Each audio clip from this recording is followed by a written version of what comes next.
The 14th of January 2026, Shanghai, physical silver hits 89 bucks an ounce. Meanwhile, in New York, the COMEX screen flashes 76.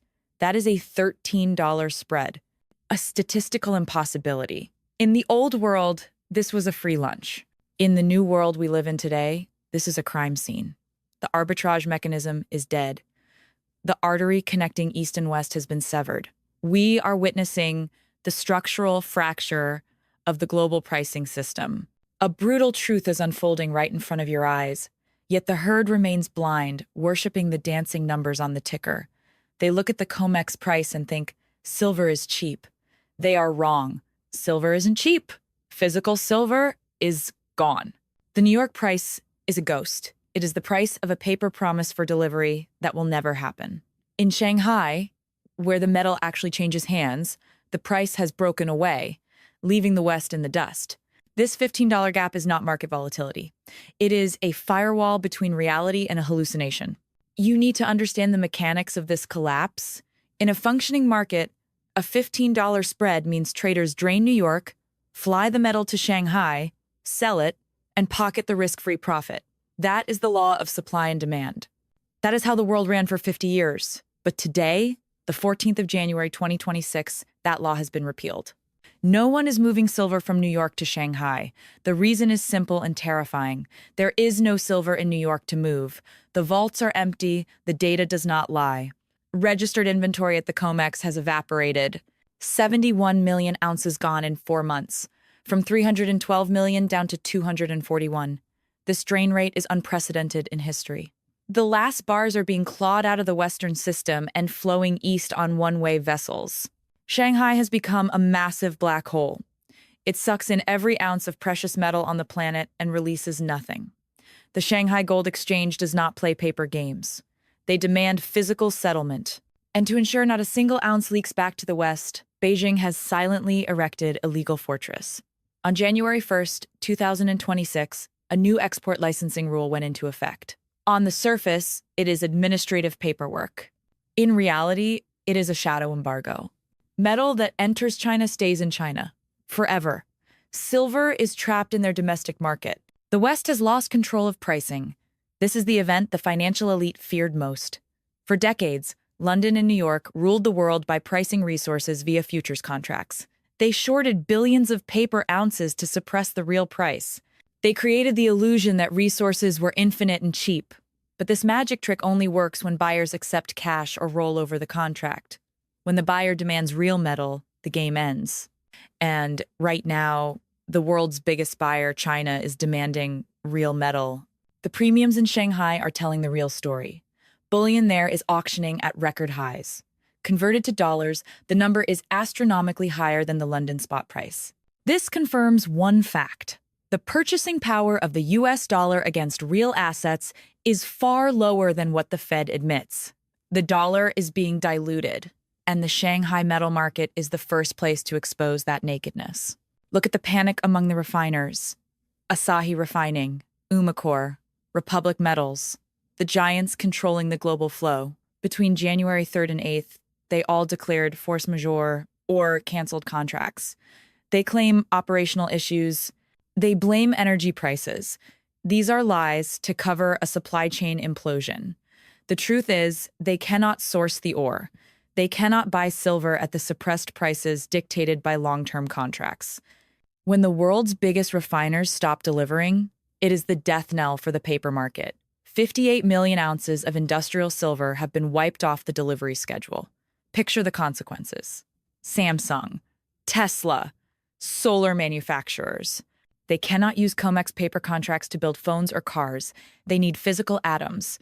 When Asahi closes its doors, these industrial titans will not sit and wait to die. They will raid the spot market. They will scramble for every scrap of silver in circulation. This is the squeeze. Industrial demand crashing headfirst into a physical supply void. They will pay any price. They will not look at the $76 COMEX price. They will look at the real $89 price or $100 price in Shanghai. The paper price in New York will become irrelevant. The decoupling has begun. Two prices now exist: a fake price for gamblers and a real price for owners. The system is trying to hide this shortage at all costs. But the cracks are too wide. The failure to close the Shanghai COMEX ARB gap is irrefutable proof that the bullion banks have lost the ability to coordinate the market. Before, they could shuttle stockpiles from London to Asia to squash local rallies. But now, the stockpiles are dry. Furthermore, the vital shipping lane through the Red Sea is paralyzed again. The story of the Maersk Denver on January 11th is media gaslighting. They call it a return. In reality, it was a reckless gamble protected by the Navy. The global merchant fleet is still diverting around the Cape of Good Hope, adding 14 days and burning millions in fuel. Metal cannot move fast. Shipping costs are vertical. Supply is choked from the mine to the refiner to the sea. Geopolitics is pouring gasoline on the fire. Latin America, the silver basket of the world, is burning. Mexico, the #1 producer, is seeing production collapse. Mines like Peñasquito are failing to recover. The Mexican government is changing the rules, tightening concessions, and nationalizing resources. In Peru, gang violence in the Pataz region has turned gold and silver mines into war zones. January 1st marked a day of bodies and stoppages. The flow from south to north is drying up. Without ore from Mexico and Peru, North American refiners are starving. This is why Asahi and Republic Metals had to declare force majeure. It isn't that they don't want to work. It is that there is no raw material to work with. This shortage is structural. It is long-term. It cannot be fixed by printing money or cutting rates. Meanwhile, China and the BRICS saw this coming. They have been preparing for a decade. The PBOC buying gold for 14 straight months is not an accident. The export ban on January 1st was the checkmate move. They want to ensure that when the shortage storm hits, they hold the assets and the West holds the IOUs. The Shanghai black hole sucks in more than just silver. It sucks in the confidence of the dollar-based system. When the price in Shanghai stays 20% above New York for this long, global investors realize the truth. The COMEX is no longer a venue for price discovery. It is a derivative casino. Pricing power is shifting east, from New York to Shanghai, from paper to physical.